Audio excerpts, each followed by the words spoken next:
அனைவருக்கும் வணக்கம். இன்றைக்கி தேர்தல் பணிகள் ஏற்கனவே சொன்னவாறு முழு வீச்சில் நடந்து கொண்டிருக்கு. 19ஆம் தேதி தேர்தலுக்காக அனைத்து ஏற்பாடுகளும் நம்ம முழு வீச்சில் பண்ணிகிட்ருக்கோம். எல்லாமே தேர்தல் ஆணையத்தின் அறிவுரை மற்றும் கைடன்ஸ் படி ஒவ்வொன்றுத்துக்கு குறித்த நாள் இருக்கும்.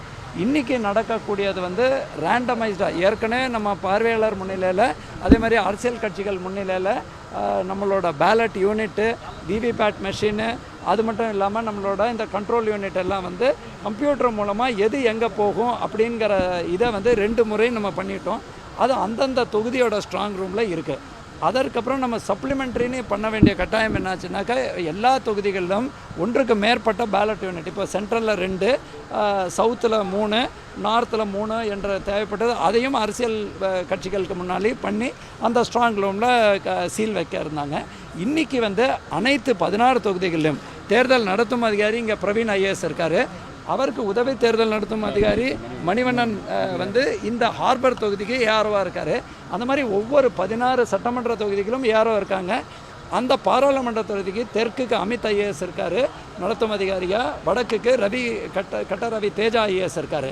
அவங்க முன்னிலையில், குறிப்பாக ஏஆர்ஓ முன்னிலையில், அந்த டீம்ஸ் அரசியல் கட்சிகள் முன்னிலையில் இந்த கேண்டிடேட் செட்டிங் பண்ணுறாங்க. கேண்டிடேட் செட்டிங்னா இந்த பேலட் யூனிட்டை ஓப்பன் செய்து அதோட சீரியலை பார்த்து இங்கே 2 பேலட் யூனிட் தேவைப்படுறது. அந்த 2த்துக்கும் நம்பர் 1 நம்பர் 2ன்னு அந்த printed approved list of candidates வந்திருக்கு. அது பிரிண்ட் ஆகி வந்ததை அவர்கள் முன்னாடி அதை செட் பண்ணுறாங்க. இந்த பணி இன்றைய நாள் முதல் நமக்கு இந்த பேலட் யூனிட் அதிகமாக இருக்குன்னா அடுத்த 2 நாட்கள் 3 நாட்கள் பிடிக்கும் என்று எதிர்பார்க்கப்படுறது. அந்த பணியை மேற்பார்வையிட 16 கான்ஸ்டுவன்சியில் நான் ஏற்கனவே திருவான்மியூர் பகுதியை பார்த்துட்டு இன்றைக்கி இப்போ இந்த பகுதியில் வந்திருக்கேன். தேர்தல் நடத்தும் அதிகாரி நேரடியாக அந்த பணியை செய்து கொண்டு வருகிறார். இது ஒரு 3 நாள் ஆகுங்கிறது. ஏன்னா இதில் நம்ம ரொம்ப பக்குவம், இப்போ எப்படி இந்த அரசியல் கட்சிகள் பிரமுகர்கள் அவங்களோட டவுட் எல்லாம் கிளாரிஃபை பண்ணோம். அதே மாதிரி வேறு எந்த ஒரு அவர்களுக்கு என்ன மாதிரி ப்ராசஸ் இருக்குங்கிறதுக்கு நம்மளோட தேர்தல் ஆணையமே ஒரு கையேடு கொடுத்துருக்கு. என்னென்ன மாதிரி பண்ணுறோம், அதற்கான வீடியோ இன்னொரு ரூமில் ப்ளே பண்ணி அதற்கு என்ன டவுட் இருந்தாலும் அதை அவங்களுக்கு கிளாரிஃபை பண்ணாமல் அது சீல் பண்ண மாட்டாங்க. அதற்கப்புறம் மறுபடியும் முடிந்த பிறகு அது அனைத்தும் ஸ்ட்ராங் ரூமில் சீல் செய்யப்படும்.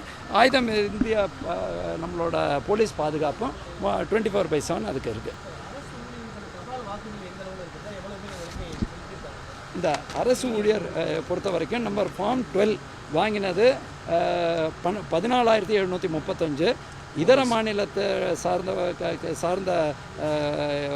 இது வாங்கினது 6,860. சென்னை மாவட்டத்தை 7,965. Other state Pondicherry 10. Police personal பொறுத்தவரை 19,122 பேர் இந்த தபால் ஃபார்ம் 12 கொடுத்துருக்காங்க.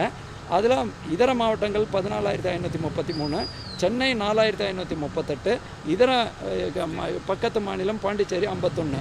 இதை கொடுத்து இதற்கு நம்ம சர்வீஸ் பண்ணிகிட்ருக்கோம். 12Dங்கிறது 85 வயசுக்கு மேற்பட்டோரும் மற்றும் மாற்றுத்திறனாளிகள் நமக்கு கிடைக்கப்பெற்ற ஃபார்ம்ஸ் 4,538. அதில் 1,003 பேர் இது வரைக்கும் தன்னோட உரிமையை செலுத்தியிருக்காங்க.